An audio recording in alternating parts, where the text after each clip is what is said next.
మొదటి మంత్రము హిరణ్యవర్ణాం హరిణీం సువర్ణరజతస్రజాం చంద్రాం హిరణ్మయీం లక్ష్మీం జాతవేదో మమావహ. శ్రీ సూక్తం మొత్తం కూడా కొంత దీనిలో చాలా చమత్కారం ఉంది. అంటే మామూలుగా మనము సాక్షాత్తు దేవతనే మనం ఒకటి కోరుకుంటూ ఉంటాం. మనం నమ్మకం తీసుకున్నా సరే సాక్షాత్తు మనం ఈశ్వరుడునే నువ్వు ఇంతటి వాడివి, నువ్వు ఇట్లాంటి వాడివి, నీ ఈశ్వరూపుడివి అని చెప్తూ ఉంటాం. అటువంటి నీకు నేను నమస్కరిస్తున్నాను అని చెప్పని మనం కోరుకుంటూ ఉంటాం.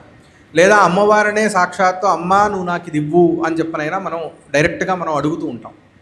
శ్రీ సూక్తంలో మనం అగ్నిదేవుణ్ణి మనం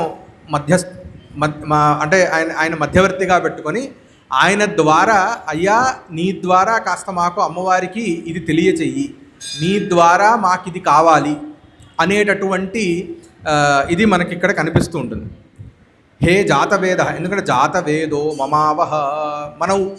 మనం సంబోధిస్తున్నది ఎవరిని అనంటే జాతవేదుడు. జాతవేదుడు అనంటే అగ్నిదేవుణ్ణి మనం సంబోధిస్తూ మమావహ ఆయన అడుగుతున్నాం ఏమని, అయ్యా నాకు ఇది కావాలి, కాస్త అమ్మవారి యొక్క అనుగ్రహం ద్వారా నాకు ఇది కలిగేటట్టు చూడు అని చెప్పని.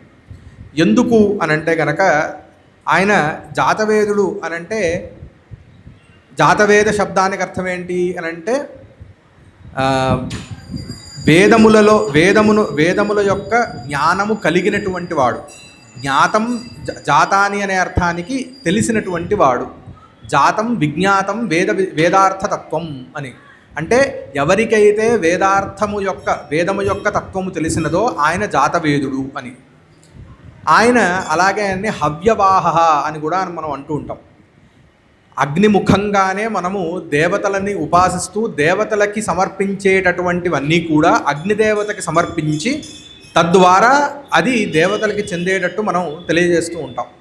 అదే మనం యజ్ఞములలో కానీ హోమములలో కానీ అందుకనే మొదట అగ్ని ప్రతిష్టాపన చేసి దాని యందు ఒక్కొక్కసారి దేవతలను ఆహ్వానం చేస్తాము. లేదా వారి ద్వారా ఆ ప్రతిష్ఠింపబడినటువంటి సంస్కరింపబడినటువంటి అగ్ని ద్వారా దేవతలకి మనం ఇచ్చేటటువంటి హవ్యకవ్యాదులన్నీ కూడా ఆయనకి చేరవేస్తుంటాం. దేవతలు ఏ దేవతని మనం ఆహ్వానం చేసినా సరే, ఆవాహన చేసినా సరే అగ్ని ద్వారా, హోమములలో ద్వారా కానీ యజ్ఞముల ద్వారా కానీ ఆయా దేవతలకి మనము హవిర్ద్రవ్యములని సమర్పించుకుంటూ ఉంటాం.